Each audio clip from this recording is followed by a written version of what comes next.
All right, today we're doing a lesson 11.2, which is recording sales transactions using a general journal. Okay. First of all, most merchandising businesses expect to have some merchandise returned. A customer may receive the wrong item or get damaged goods. A customer may return merchandise for a credit on account or a cash refund.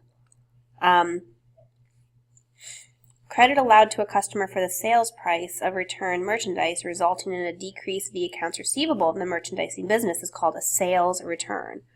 Credit allowed to a customer for part of the sales price of merchandise that is not returned, resulting in a decrease in the accounts receivable of the merchandising business is called a sales allowance.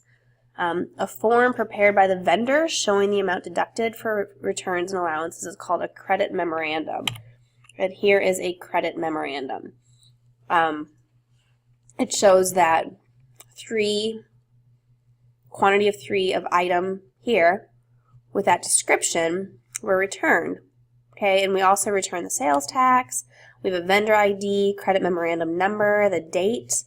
This is our company, and this is who's returning it. So, December 16th, we granted credit to Lake Automotive for merchandise returned at $65.85 plus sales tax from S500, going back one, trying to find the S500. Okay, it'll explain it. For a total given, $69.80. The credit memorandum number is 14. So our sales return allowances goes up, and our sales tax payable goes down, accounts receivable goes down. And we'll watch it all take place. Notice how, there are 3 line items in the general journal. We have first the date, first debit account title. So we have right there, the sales return allowance is a debit. Credit memorandum 14. Sales tax payable is also a debit. It's on the other side of the accounting equation, so the debit actually goes down. And our receivables is a credit. And we have a diagonal line here. Because we have 2 accounts receivable and Lake Automotive, we're going to have to write 2 different items in to that post-ref box. Credit memorandum number, sales return amount, second debit account title, sales tax amount, and credit account titles, diagonal line, total amount returned. All right, so let's move this on to posting from a general journal to an accounts receivable ledger. So first we have Lake Automotive, which is right here. We have customer number 130, which goes in the post-ref box. Credit, and we subtract because it's a debit balance. General journal page 12 and your date. There we go. Okay, correcting errors in a subsidiary ledger account. Excuse me.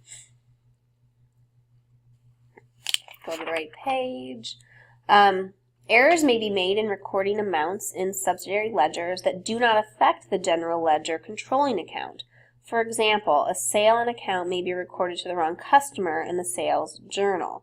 The correcting entry recorded in the general journal involves only subsidiary ledger accounts. So here, for example, December 26, we found that a sale on account to Skinner College was incorrectly charged to the account of Wells Apartments. Memorandum number 44. So, memorandum number 44, we write the date, move that out of the way. We write the name of the correct customer, and we have a debit there. Memorandum number, write the amount in the debit column, and then we indent and write the name of the incorrectly charged customer. And the amount in the credit column. See how they're the same amount, so they're going to balance out. Then you need to post those, write the date in the date column of each customer account, 7 and 7, so the date's the 26th. Write the general journal page, G12, in the post-ref column, and the correct amounts. So we have a debit increases and a credit, which decreases. Calculate and write the new account balance. Okay, then notice number 11, you need to write the customer number, 150 and 160. And that's it. What is the difference between a sales return and a sales allowance? A sales return is credit allowed to a customer for the sales price of returned merchandise. A sales allowance is credit allowed to a customer for part of the sales price of merchandise that is not returned, such as for a shortage in shipment. What is the source document for journalizing sales return and allowances? That is the credit memorandum, CM. Why are the sales returns and allowances not debited to the sales account?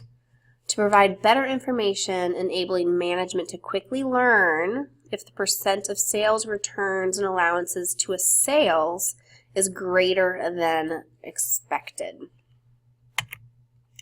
Which general ledger accounts are affected and how by sales returns and allowances transaction?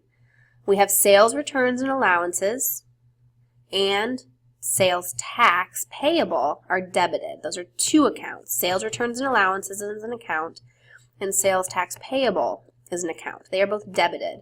And then the accounts receivable is credited. And that's it.